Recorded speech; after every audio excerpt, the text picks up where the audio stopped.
Hello, everyone, and I wanted to share with you my attending exercise for the week. And this is based on Luke chapter 5, the verse that I've been assigned to, and I've done several videos about.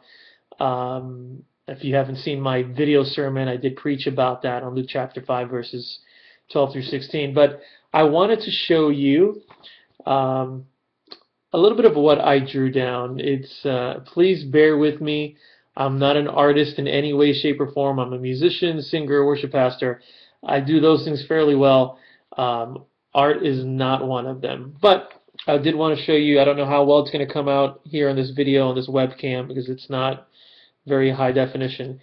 But some of the imagery, some of the things that popped into my head that I jotted down, that I drew down on this piece of paper, that really kind of, I guess, stuck with me as I was reading through the passage and digesting what Jesus was doing in this story. And again, the story is of the man with leprosy that was healed by Jesus. Um, and so here's my paper. I don't think you can see it, but here's my paper. Here, there we go. If you look in the middle of the paper, it says heal.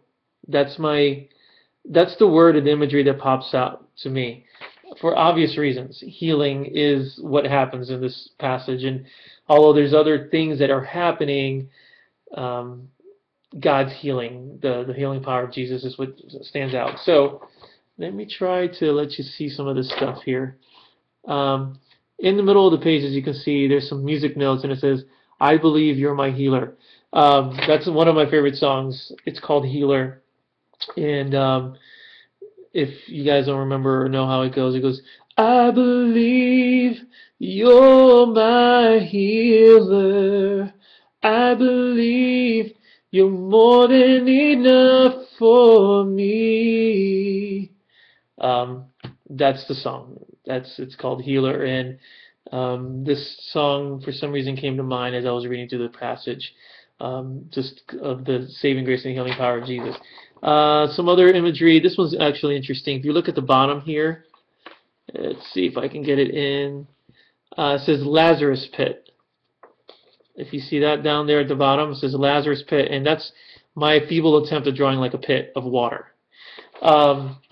This is not a Bible story. I know that you're like, Lazarus pit. I never heard of this before.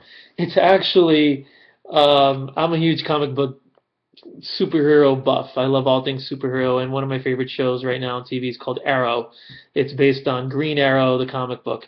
And in this story, in this TV show, one of Green Arrow's foes, his name is Ra's al Ghul. He's the leader of this League of Assassins.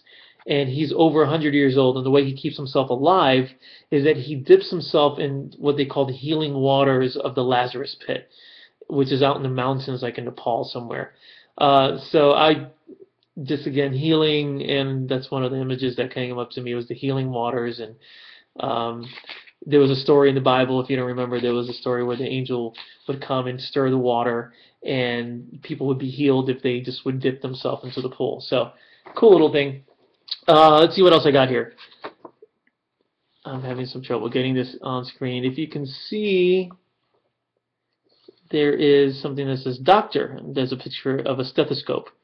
My crude attempt at that. Well, Jesus is our healer, and doctors are healers, so to speak. They're like modern day healers. And God, I think, really equips these people to have the gift of healing and to learn about medicine and to learn about all these things. And who was the more perfect doctor than Jesus Christ? What else do I got here? This one's funny. Let's see if I can get it. Here we go. See, there's a sad face there. I don't know if you can see it on the corner. It says leprosy, and it's a sad face with a bunch of dots on it. There you go. No, that's not it. Wrong way. There we go. Leprosy, and it says chickenpox. And I remember getting chickenpox as a kid, and it was embarrassing. I couldn't go to school. I was itching everywhere. I had this stuff all over my body, and it lasted for a week. It was horrible, and I got it twice as a kid.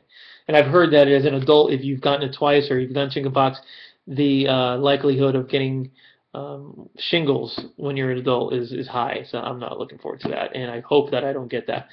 But I could sort of empathize with this man with leprosy, and leprosy was much worse. I'm not going to put myself on that level, but that's one of the other images. Looking at this paper, there's another one that says touch. That's a hand touching. We know that was part of the imagery of the story. Jesus reached out his hand and touched the man with the leprosy, and he was healed, which was significant because people with leprosy were not allowed to be touched. They were considered unclean. And then this last part here, man, that got really dark. Sorry. Hold on. There we go. This last part here, there we go. Get my hand off of there. It says, it's a hand pointing, get out, outcast, unclean. Just the man with leprosy. That's what he was. That's what he dealt with. He was unclean. He had a sickness that was not acceptable to Jewish society, and so he was, I'm sure, just a homeless, outcast, sick man that needed Jesus, and he found Jesus at the right time. So please forgive me again for my horrible chicken scratch of art, because it is not my gift. That's not what God called me to be, an artist. But anyways, that's what I wanted to share with you guys today. Sorry for the long video. God bless.